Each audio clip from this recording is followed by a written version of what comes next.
संख्याधिकरण पर अब भाष्यकार का मत चलेगा, भाष्यकार के दृष्टिकोण में। तदेतद वृत्तिकारोदाहरण भाष्यकारो नानुमन्यते, वह जो वृत्तिकार ने दृष्टान दिया तीसरा आहुति ज्योति, उस पर विचार किए और निर्णय दिया। यहाँ पर आवृत्ति नहीं है किंतु तीन पृथक यागों का विधान करने तृत्व संख्या है। संख्या के वजह से हम यहाँ पर तीन याग मानेंगे पृथक पृथक हो। उसे खंडन कर भाष्यकार कहते हैं वो स्वीकार नहीं कर रहे हैं। क्यों? कर्मवाचिन आहुति शब्दस्य विशेषणेन त्रिशब्देन कर्मभूत्वस्य स्फुटतया पूर्व पक्ष अनुत्थानात्, वहाँ पूर्व पक्ष उठेगा ही नहीं। आवृत्ति कल्पना अपने आया लाए कहाँ से कि तृतीय संख्या का वाक्यार्थ अन्वय करोगे तब किसके साथ जुड़ेगा? आहुति के साथ। और आहुति क्या है? कर्म है। स्वाहा करके डालना ही कर्म है।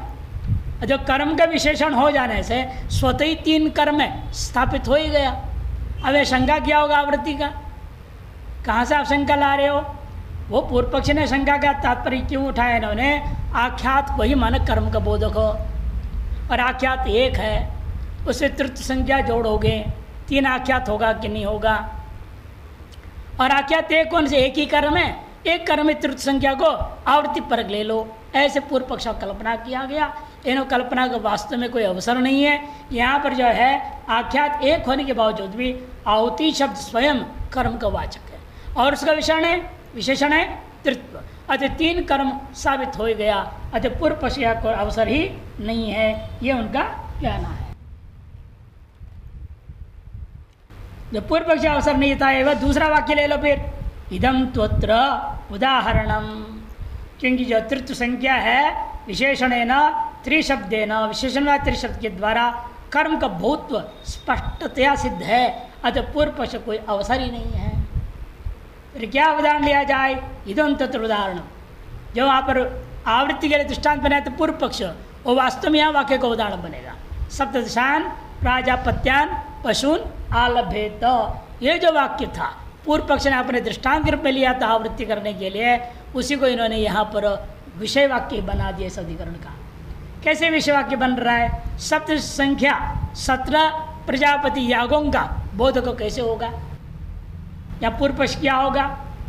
अत्र प्रजापतिर्देवता ऐसा पशुनां ते प्राजापत्या इति तज्जित व्युत्पत्तौ। पहले क्या होगा? प्रजापतिर्देवता ऐसाम पशुनां, सकल पशुओं का एक ही देवता है। कौन है? प्रजापति। ये उन पशुओं को कहा जाएगा प्राजापत्याः इति तद्व्युत्पत्तौ। बहुत्वोपेता पशव एकम द्रव्यम, बहुत से युक्त पशु यहाँ पर द्रव्य बोधक हो गया। कर्म बोधक नहीं है, वो द्रव्य मात्र का बोधक है प्राजापत्यान। और ततो द्रव्य क्या? और प्रजापति एकमात्र देवता है। से देवता है क्या? अच्छा, याग स्वरूपम अभिन्नम इति एकम इदं कर्म, याग का स्वरूप एक मिल गया हमको, ये देवता एक है, द्रव्य एक है, अतः याग का रूप में अभिन्नत्व प्राप्त होने से एकम इदं कर्म, एक एक कर्म है। और रही फिर ये 17 क्या संख्या करोगे? या तो सप्तदशी इति संख्या सा पशु द्रव्य गता, और पशु द्रव्य का विशेषण है, कर्म का विशेषण नहीं है। कितने पशु है? तब 17 पशु विशेषण हो जाएगा। न तो पूर्वोदाहरित तृतीय संख्या इव क्रियागता, पूर्वोदाहरित तृतीय संख्या के समान क्रिया के साथ जुड़ा हुआ नहीं है। यह तो द्रव्य के साथ जुड़ा हुआ है, द्रव्य विशेषण है, वहाँ तो क्रिया विशेषणता, दोनों में बहुत अंतर है।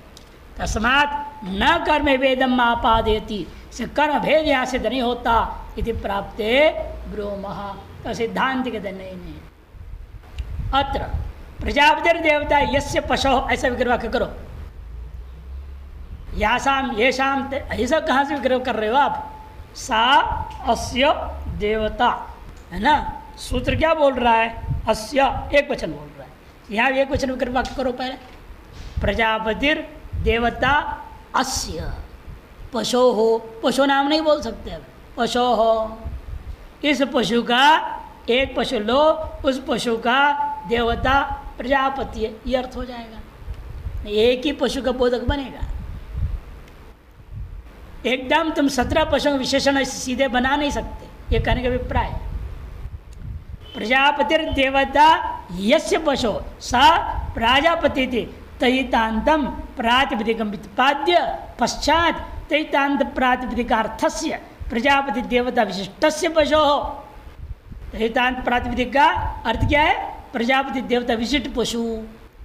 कर्म बहुत विवक्षायाम उत्पन्ने इबे द्वितीय विभक्ति बहुवचने। कर्म बहुत्व की विवक्षा करते हुए ये द्वितीय विभक्ति के बहुवचन यहाँ लाया गया। सप्तदशान पशून प्राजापत्यान तीनों पदों में द्वितीय का बहुवचन बाद में आया। पहले व्युत्पत्ति करके तयितान जो प्रातिपदिक बनाया वह एक ही पशु है। प्रजापति देवता अस्य पशोः, यही लेना है। और उसे क्या बनेगा? एक पशु एक देवता वाला एक याग संपादन हुआ। अब उस कर्म में बहुत कैसे लाऊं? उसके लिए सप्तदशान विशेषण दिया। यदि केवल पशुन का विशेषण होता फिर प्राजापत्यान भी नहीं होना चाहिए। सब में द्वितीय बहुवचन कर दिया गया तीनों में। इसलिए कहते कर्म बहुत विवक्षा होने पर उत्पन्ने इमे, उत्पन्न इन शब्दों में द्वितीय विभक्ति बहुवचने इमे उत्पन्ने। तत्र प्रथम भाविन्या द्वितीय विभक्ति एव तावत् तैतोत्पत्ति वेलायाम अन्वयो नास्ति। प्रथम भाविनी जो द्वितीय विभक्ति है वह तैतोत्पत्ति काल में उत्पन्न ही नहीं होगा, अन्वय नहीं होगा। कुतः पश्चात भाविनी बहुवचन से अन्वय। बहुवचन कब आया है? प्रातिपदिक बनने के बाद लाओगे ना। प्रातिपदिक बना लोगे प्राजापत्य, ये प्रातिपदिक बन जाएगा। फिर एक वचन लाना है, द्विवचन लाना है, बहुवचन लाना है। बहुत विवक्षा करोगे तो बहुवचन आएगा। षष्ठी विभक्ति आगे द्वितीय का। पहले कहाँ आया? तद्धित काल में। तद्धित के काल में विभक्ति है ही नहीं। अतएव प्रातिपदिक बनते वक्त विभक्ति से कोई लेन देन नहीं था, बहुत से कोई मतलब नहीं था। बाद में बहुत उत्पन्न हुआ है। एवं सती प्राजापत्या इत्यनेन तैतांत प्रातिपदिकेन प्राजापत्य, यह जो तैतांत प्रातिपदिक है इसके द्वारा पहले एक पशु द्रव्यम एक देवतोपेतम यागस्य रूपम समर्थते। एक पशु को देव जो है द्रव्य को एक देवता वाला एक ही कर्म को समर्थन करता है आपके तैतांत प्रातिपदिक। तादृशानाम रूपाणाम बहुत्वाय, बहुत्व के लिए बहुवचन बनाना पड़ा। प्राजापत्यान आलभेत इतने कह देते। प्राजापत्यान से द्रव्य विशेष बोध कराने पशून कह दिया। पशून में भी बहुत संज्ञा क्या है? 3 से परार्ध पर्यंत होता है। अनियत संज्ञावाचक है वो बहुत। अतः नियत संज्ञा बाद में अंत में आता है। सप्तदशान अन्वय होता है। अन्वय करे क्रम के अनुसार पहले सप्तदशान का अन्वय तो हो ही नहीं रहा है। तार्श रूपाणाम बहुत्वाय बहुवचनम, बहुत विशेष सप्तदशी इति निर्दिश्यते। और बहुत्व का भी विशेष संज्ञा सप्तदश के द्वारा निर्देश किया। तस्मात् अत्र संख्या कर्म भेद, इस संख्या के आधार पर कर्म भेद मानना पड़ेगा। एवं सती, इसलिए 8वें अध्याय में वक्ष्यमाणम सप्तदश पशूनाम एकादशिन पशुगण विकृतित्वम उपपद्यते। इसलिए 8:1:8 8वें अध्याय पहले पाद का 8वें अधिकरण है। वहाँ निर्णय देंगे ये जो सप्तदश पशु वाला याग है यह विकृति है, यह प्रकृति है। तब कहा कि नहीं, यह तो प्रकृति नहीं हो सकता, विकृति याग होगा। तो किसका विकृति याग होगा?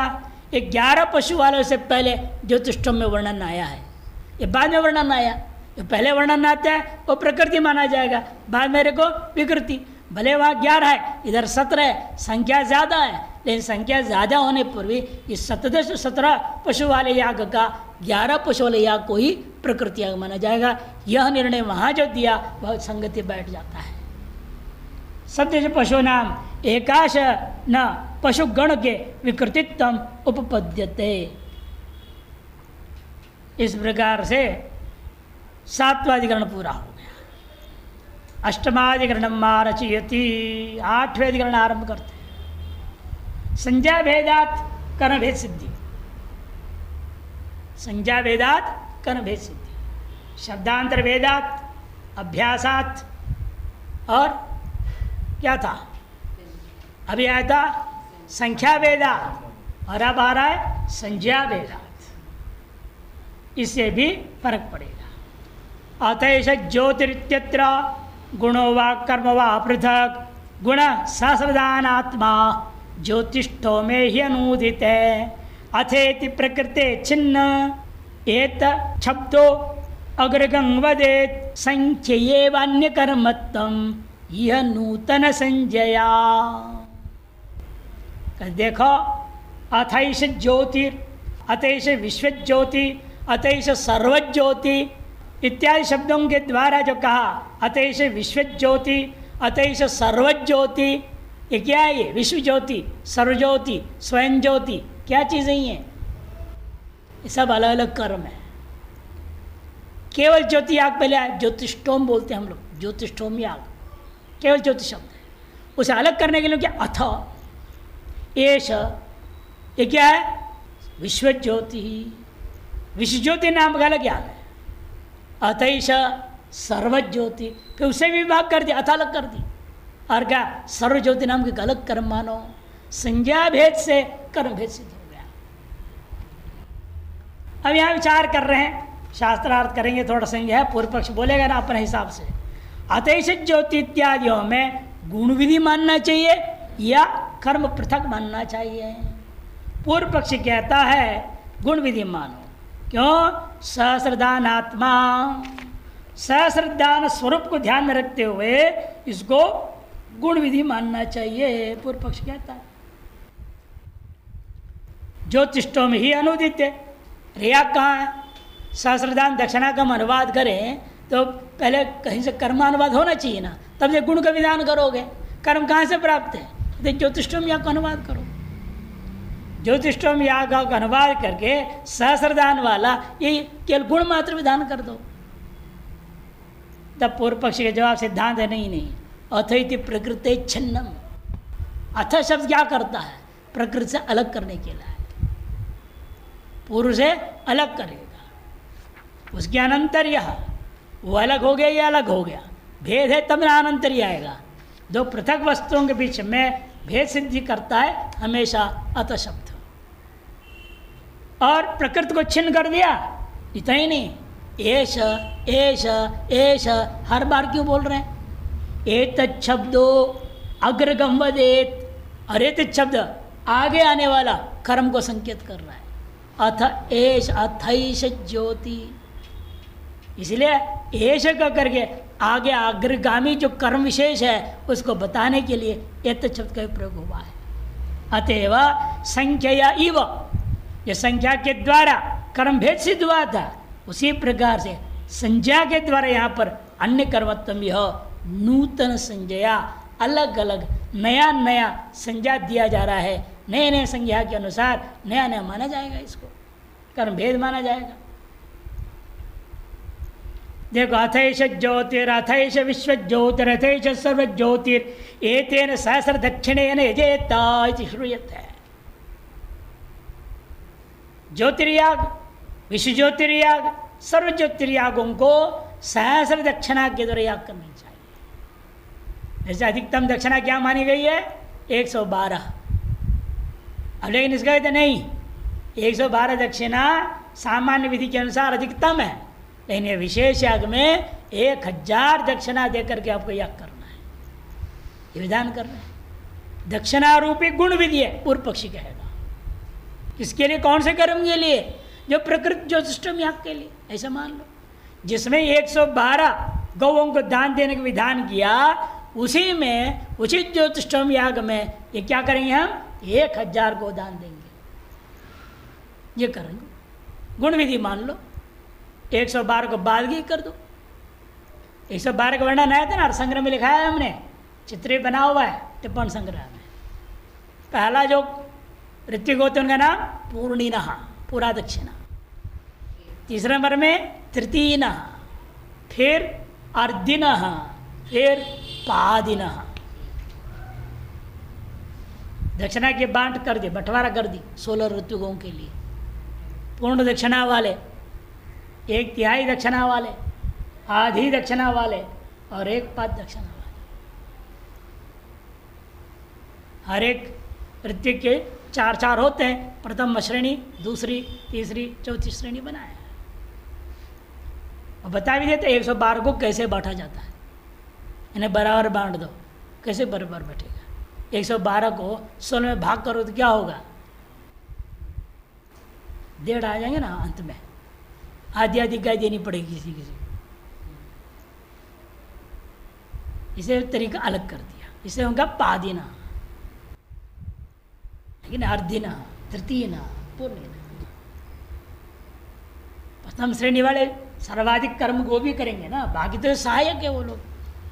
सहायकों की दक्षिणा कम होगी, मुख्य की ज़्यादा होगा। हम लोग यह भी होते हैं, अब आते हैं पूजा पाठ में, एक पंडित जी मुख्य होते हैं, आचार्य, उनकी दक्षिणा ज़्यादा दी जाती है। 7 जो लड़के आएंगे उन्हें दक्षिणा कम दिया जाता है। व्यवहार ऐसे ही, शास्त्रीय व्यवहार है, गलत नहीं है। हमने घर में जाए और कहाँ जाएंगे? पालने के लिए चिंता ही नहीं थी कि भगवान भरोसे सारे काम चलता था। जंगल ही जंगल चारों तरफ था। यहाँ 4 तुम मकान के जंगल बना लिए, अब गाय कहाँ फिरेंगे? परेशान हो रहे हो। पहले परेशानी थी ही नहीं। फिर बाद में क्या, हर गांव में क्या किया, गोचर भूमि सरकार ने घोषित कर दिया। कुछ भूमि गौ के चरने के लिए, वो भी गांव वाले मार के खा गए सब। अब गौ गांव घूमेंगे, इसलिए आप लोगों को परेशानी। दूध देगा, दही देगा, पंचगव्य बनेगा। पंचगव्य से सारी बीमारियां दूर होती थी। आज पंचगव्य से दवाएं बनने लगे कि नहीं बन गए? बनाने शुरू कर दिए दोबारा दवाएं पंचगव्य से। ये बढ़िया दवा हमको वहाँ से मिला अभी, नैसोरिन करके, बहुत बढ़िया दवा है। अनेकों बीमारियों की एक दवाई है, नाक में डालना है। वो गोमूत्र को, गोबर को भसादी बना करके घी में पका करके वो देते हैं। और वो घी है, वो दे आए उन्हें, उसे डालो 1-1 बूंद। हम रात्रि में यूजुअली डाल देते हैं, या सवेरे घूमने से पहले डाल देता हूँ। खूब श्वास चलेगा, पूरा ब्रेन में जाएगा, नाक, गला सब ठीक कर देता है। और श्वास पेट में भी जाएगा, सारी बीमारी खत्म हो जाती है। नैसोरिन, नासा है ना, नासा यूरिन, नैसोरिन नाम रख दिया। यही पीछे पंचको केंद्र दुकान है, इसी रोड में। हमें जिनको भी पता है, मैंने उनको भी बहुत लाभ मिला है, सबको। एक उनको तो गले की कैंसर तक थी, वो भी ठीक हो रहा है। इतना असर करता है इसे गले में जाकर के। ENT संबंध वैसे भी है ना, ENT ईयर नोज थ्रोट। मेरे आंख को भी लाभ देता है, मेरे को आंख को भी लाभ मिल रहा है यहाँ से जाने से। ब्रेन में पूरा ठीक कर रहा है, श्वास जो जाता है। तो बन रहे ऐसे बहुत पहले उपयोग होता था, मालूम नहीं था लोगों को। कीटनाशक सबसे बढ़िया है। आज भी खेती के कीटनाशक दवाएं बन रहे हैं, उससे केमिकल की दवाएं लोग छोड़ रहे हैं धीरे धीरे। गौमूत्र से जो कीटनाशक बन रहे हैं उसको इस्तेमाल करो खेती में, केमिकल मत डालो। खाद में वही है, खाद तो बन ही रहा है उससे। सर्वथा उपयोगी है।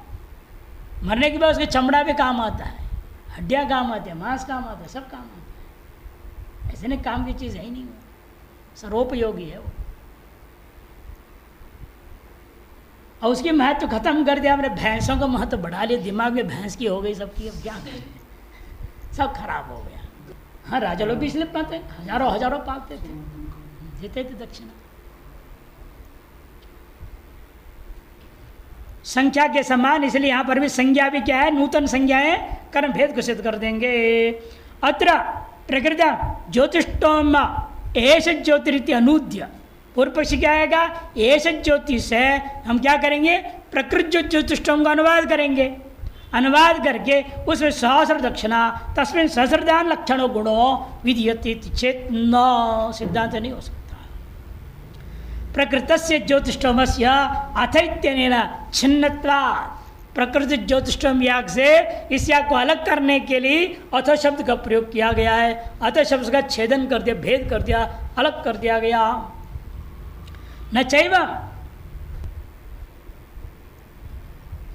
न चैवं सति अथैष ज्योतिरिति उक्त एतत् शब्द अनुपन्ना इति, ऐसे नवाच्यम, ऐसे आशंका मत करो। यदि ऐसा है, यदि प्रकृति से विच्छिन्न हो गया, अलग हो गया, ऐसे ज्योति के द्वारा उक्त जो एतत् शब्द किसका परामर्शक है फिर? कि हमेशा क्या होता है?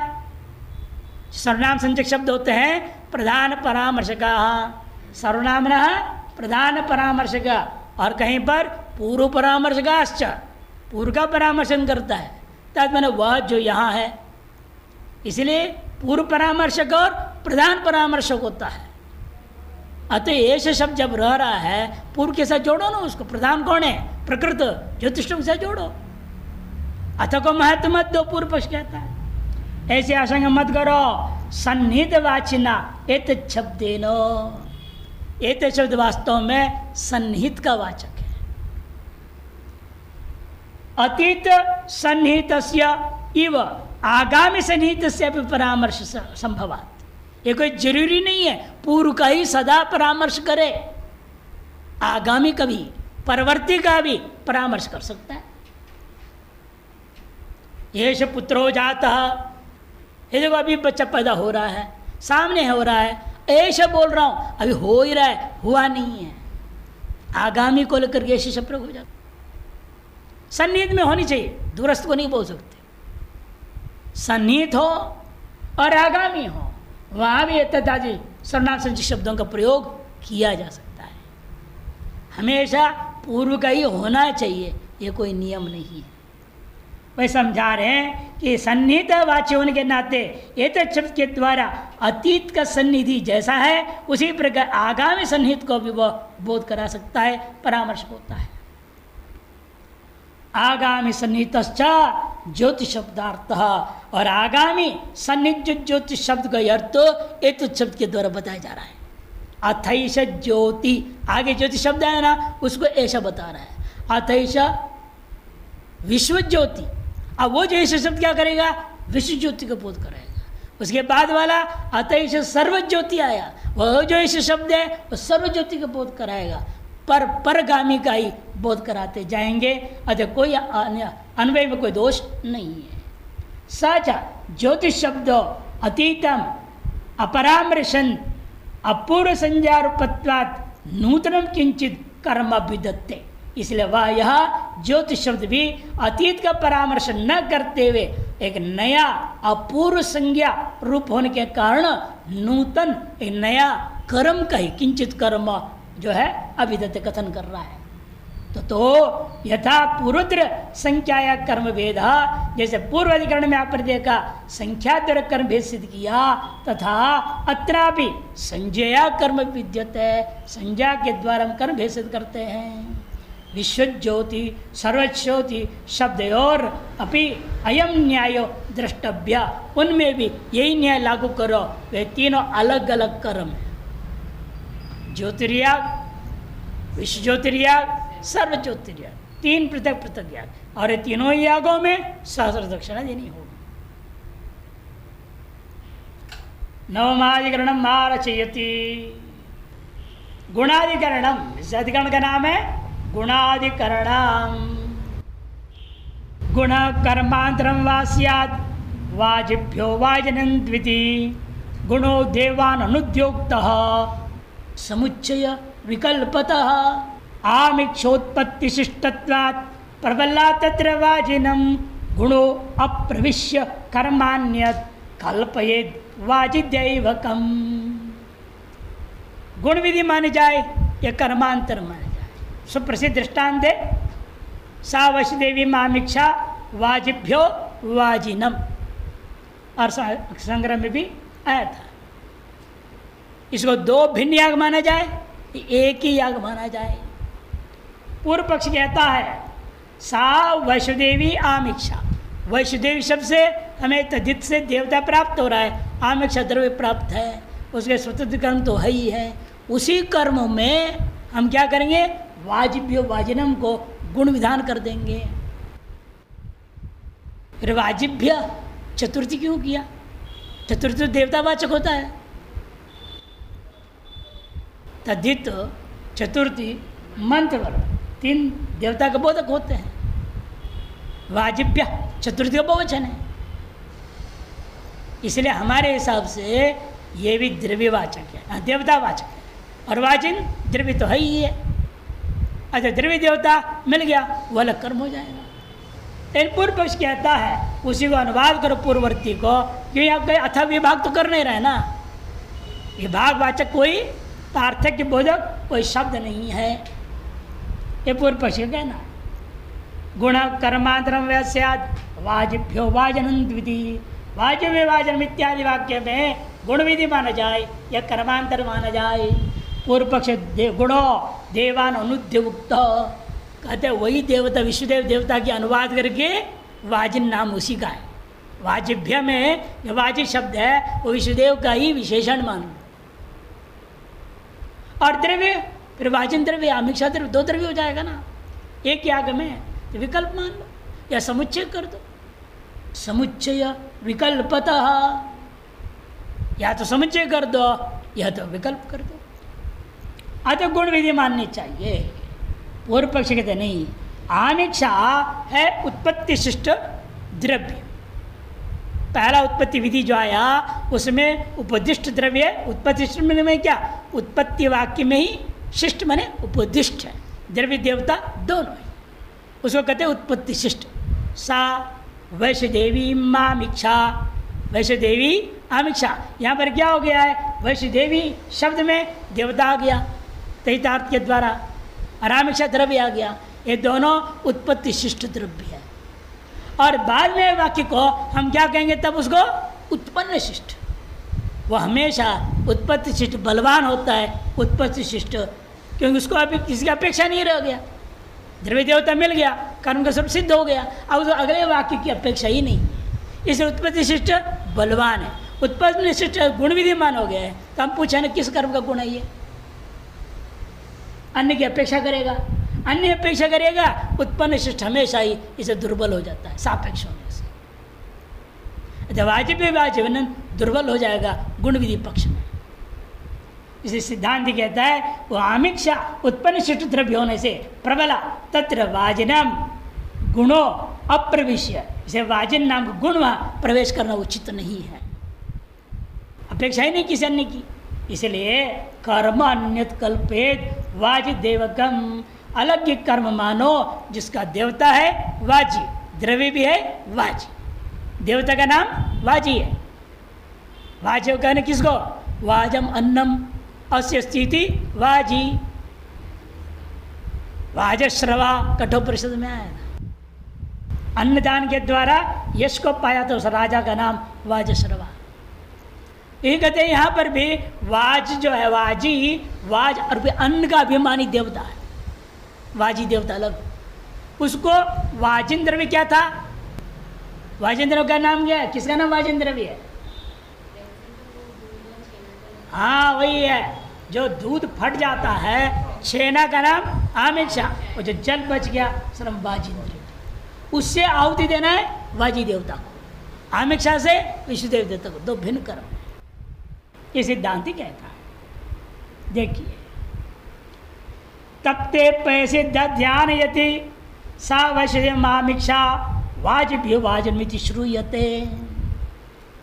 तप्ते पैसे, उबलता हुआ दूध में दही डाल दो, दधि आनयति, तो क्या होगा, सा आमिक्षा, जो से ठोस पदार्थ अलग हो गया, वो जो आमिक्षा वैश्वदेवी, वैश्वदेव देवता उसको लेकर याग करना।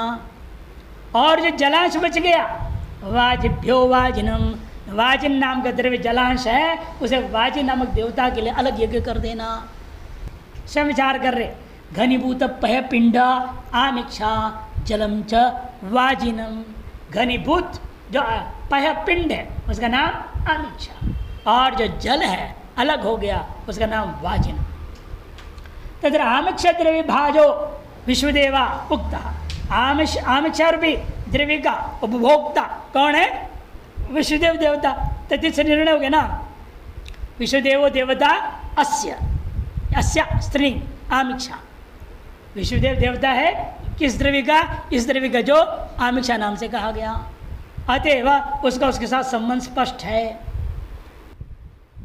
तत्र आमिक्षा द्रव्य भाजो विश्वदेवा उक्ता ते वाजिप्य इत्यनेन अनुद्यते। पूर्व पक्षी कहता है उन्हीं को वाजिब्य से भी अनुवाद कर दो। वाजो अन्नम आमिक्षा रूपम ऐशाम, ऐसे जबरदस्ती अर्थ करेगा पूर्व पक्षी। वाज माने अन्न, अन्न हम भी मान रहे, अन्न से क्या लेगा, लेकिन वो आमिक्षा द्रव्य को ले लेगा। आमिक्षा रूपा अन्न है जिसका, किसका? विश्वदेव देवता का, तो उसे संसमझ जुड़ जाएगा, ऐसे समास कर देगा। तो वाजो अन्नम आमिक्षा रूपम येषाम अस्ति तन निष्पत्ति है तान अनुद्य वाजिन द्रव्य रूपो गुणो विद्यते। फिर उसी देवता के लिए आमिक्षा द्रव्य भी, विश्वदेव देवता के लिए ही आप वाजिन द्रव्य भी कर दो, विधान कर देंगे गुणों। तच्च द्रव्यम आमिक्षा द्रव्येण सह समुच्यतां विकल्पितं वा इति प्राप्ते ब्रूमः। उस वाजिन द्रव्य को आमिष द्रव्य के साथ में या तो समुच्चय कर दो या तो विकल्प कर दो, जैसे आपकी मर्जी। पूर्व पक्षी ने गुण विधि मान क्यों कहा? प्राप्ते ब्रूमः उत्पत्ति शिष्टेन आमिक्षा द्रव्येण अवरुद्धे वैश्वदेव यागे वाजन द्रव्यस्य उत्पन्न शिष्ट से प्रवेश अभावात्। उत्पत्ति शिष्ट जो आमिक्षा द्रव्य है उससे अवरुद्ध हो गया विश्वदेव देवता को वैश्वदेव याग, उसका कर्म का स्वरूप पूरा हो गया, द्रव्य और देवता दोनों मिल गया। अब उसके लिए न द्रव्य की अपेक्षा अन्य रह गया, न अन्य देवता की अपेक्षा रह गया, कोई अपेक्षा नहीं है। अतएव जो उत्पन्न शिष्ट द्रव्य कौन? वाजन द्रव्य से उत्पन्न शिष्ट से उसके साथ प्रवेश, आप जबरदस्ती बहुव्रीहि समास को घुमा करके प्रवेश कराना चाह रहे हो, वो प्रवेश असंभव।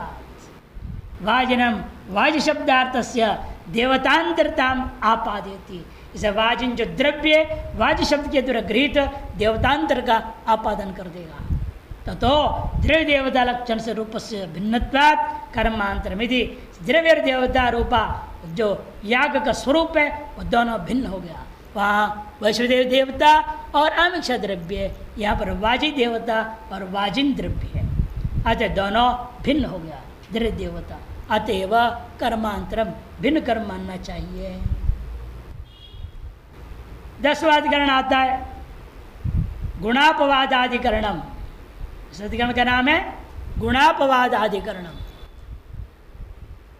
दधि हो में अन्य कर्मत्तम गुणो व अन्यत्व पूर्वत निर्गुणत्वादग्निहोत्रे युक्तो दध्यादि को गुणः। पूर्व पक्षी और सिद्धांत यहाँ पर विचार कर रहा है। अग्निहोत्र प्रकरण उठाया दोबारा, अग्निहोत्र ज्योति, उसके बाद आए वहाँ दधना ज्योति, पयसा ज्योति। अब पूर्व पक्षी कहता है यहाँ दधना ज्योति को अलग कर्म मानो, पैसा ज्योति को भी अलग कर्म मानो, अग्निहोत्र ज्योति अलग, ये अलग अलग कर्म, एक दूसरे कोई अंगांगी भाव गुण गुणी भाव संबंध नहीं है, ऐसे पूर्व पक्षी कहता है। क्यों? दैवी रूपी द्रव्य अलग मिल गया, उससे हम एक कोई ना कोई देवता का आक्षेप कर लेंगे। जैसे अग्निहोत्र में क्या है? द्रव्य नहीं है, अग्नि देवता मात्र है। अग्नि देवता हुए थे स्मृति अग्निहोत्रम। या अग्निहोत्र उत्पत्ति से भी हमने जो है देवता प्राप्त है, द्रव्य है ही नहीं वहाँ, वहाँ द्रव्य के हम आक्षेप कर लेंगे। यहाँ द्रव्य है, देवता नहीं है, देवता का आक्षेप कर लेंगे। सब स्वतंत्र स्वतंत्र अलग कर्म मान लो।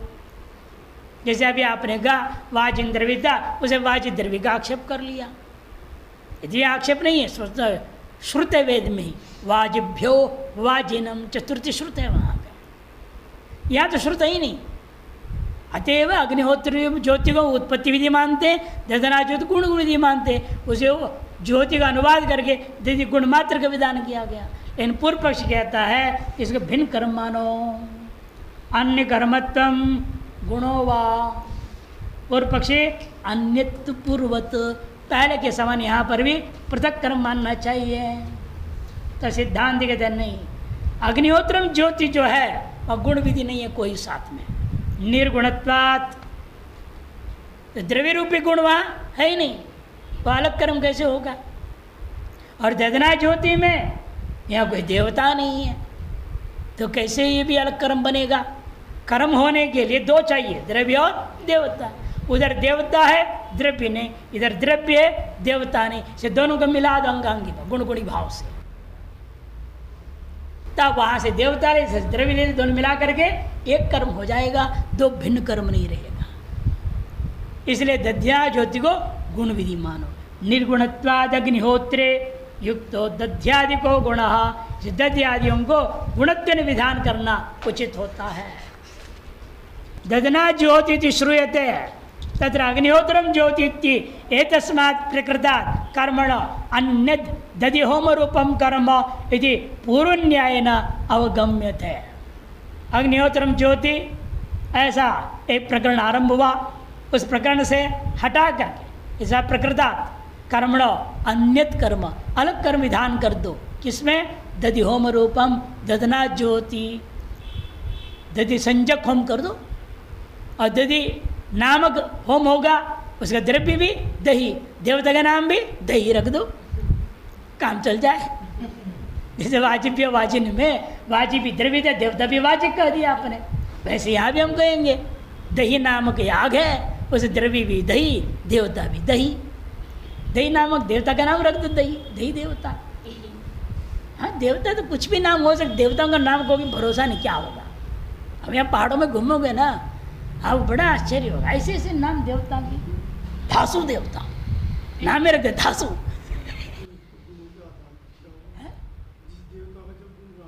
अरे जो भी है रखा तो है ना, आपके लिए तो बड़ा आश्चर्य होगा। गोलू देवता, गोलू गोलू देवता बहुत प्रसिद्ध देवता लोग हैं यहाँ। हाँ, फिर को तो बर्बाद कर देंगे यदि वो अपने।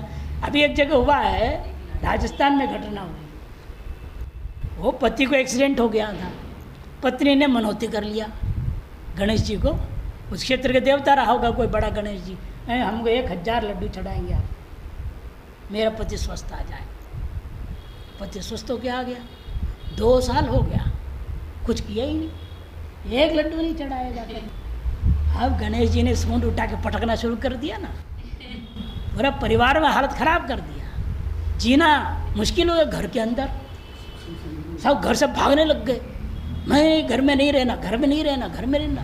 अरे माँ देख, बाप देख, भाई सब, ये क्या हो रहा है। तो हमसे बताया, तो हमने भाई जितेंद्र जी को बुलाया, भाई देखो भाई क्या मामला है। कहते हमें तो गणेश जी का सूंड दिख रहा और कुछ नहीं दिखता।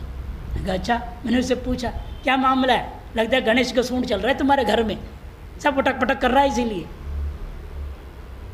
तब उसने घर में पूछा सबसे, तब माँ ने कह दिया, अरे भाई मैं तो गणेश जी को 1000 लड्डू चढ़ाने को कहा था,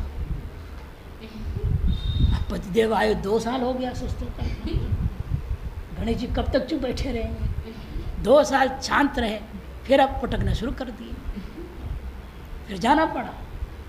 ऐसे सोमवार को 1000 लड्डू लेके गए, वहाँ विधिवत पूजा पाठ किया, माफ़ी मांगी, तब घर में आए, अब शांति है। सोमवार को किए, आज शुक्रवार, हाँ देखो अभी तो गणेश जी सुप्रसिद्ध देवता सूंड चलाते हुए दिखाई दिए हैं। अब यह भी सब देवता ऐसे एक से एक विचित्र है, तो स्वरूप भी विचित्र है, नाम भी विचित्र है। जैसे दही नाम का देवता मानने में क्या आपत्ति है, मान लीजिए दही नाम का देवता, दही द्रव्य और दही नाम का कर्म। पूर्व पक्षी कहता है यथा पूर्वत्र वाजन द्रव्येण कर्म भिद्यते, वाजन से हमने कर्म भेद माना, तथा दही द्रव्येण इति चेत, यहाँ भी दही द्रव्य के द्वारा कर्म भेद सिद्ध कर लो। चन्ना वैषम्यात्, वहाँ यहाँ बहुत फर्क है। वहाँ उत्पत्ति सृष्टि वाक्य में क्या था, द्रव्य देवता दोनों था, वैश्वदेव देवता आमिक्षा दोनों था, और यहाँ पर अग्निहोत्रम ज्योति में केवल अग्नि देवता है, द्रव्य नहीं है। वहाँ और यहाँ में फर्क है। दृष्टांत वैषम्या, यथा वैष्णुदेव याग आमिक्षा गुण अवरुद्ध, वैष्णुदेव देवता के याग आमिक्ष द्रव्य से गुण से अवरुद्ध है, तथा अग्निहोत्रम न गुणांतर अवरुद्धम, लेकिन अग्निहोत्र याग में कोई द्रव्य का विधान हुआ ही नहीं है, गुणांतर से अवरुद्ध नहीं है। प्रत्युत निर्गुणत्वात् गुणम आकांक्षति, इसे जिसलिए वह गुण विधि नहीं है, इसे गुण की आकांक्षा रखता है। अग्निहोत्र कर्म चाहता है किस द्रव्य से मैं होऊँ, केन द्रव्येण, यह आकांक्षा रहेगा। वह आकांक्षा को गुण वो पूरा करेगा। अगला जो तृतीय विभक्ति है ददना, वह शंका क्या थी, केन द्रव्येण, यहाँ क्या बोला इसलिए ददना द्रव्येण ज्योति, जुट जाएगा उसके साथ। तस्मात् अयम गुण विधि, इसलिए ददना ज्योति को गुण विधि मानना चाहिए। एवं पयसा ज्योति इत्यादिशु दृष्ट, अन्य वाक्यों में भी इसी प्रकार समझ लें। फिर अनेक द्रव्य हो जाएंगे फिर तो अग्निहोत्र में। पयो दध्यादीनाम सर्वेशाम उत्पन्न शिष्टतया, सब उत्पन्न शिष्ट है, इसीलिए समबलत्वा, समान बल वाले हैं। एकेनैव द्रव्येण अग्निहोत्र निष्पत्तिश्च व्रीह्यवद विकल्प स्यात्, एक द्रव्य के द्वारा ही अग्निहोत्र स्वरूप सिद्ध हो जाएगा, तो अन्य द्रव्य क्या हो जाएगा, फिर विकल्प है आपकी मर्जी। इसे व्रीहिर्वा यवैर्वा यजेत, धान से करो या जौ से करो, आपकी मर्जी कह दिया। यहाँ पर भी दही से करो या दूध से करो। दधना ज्योति, पैसा ज्योति, द्रव्य का तो सम प्रदान होने से, गुण प्रदान होता है तो एक दूसरे को बात देते, लेकिन सम प्रदान होने के ना, सम प्रदान क्यों है, सबके सब उत्पन्न शिष्ट है। क्यों, उत्पत्ति विधि में कोई द्रव्य कथा ही नहीं है, वहाँ पर द्रव्य का विधान नहीं हुआ। अग्निहोत्रम ज्योति उत्पत्ति विधि है, अग्निहोत्रम जुयात स्वर्गामा अधिकार विधि है। अतः ददना ज्योति पैसा ज्योति इसे गुण विधि है। उत्पन्न शिष्ट विधियाँ होने के कारण से ये सम प्रदान वाले हैं, अतएव विकल्प होगा। जैसे व्रीहिर्वायजेता यवैर्वायजेता में विकल्प स्वयं श्रुति ने कहा है, उसी पर यहाँ पर भी सम प्रधानत्वात् विकल्प हो जाएगा, ये सिद्धांति ने कहा।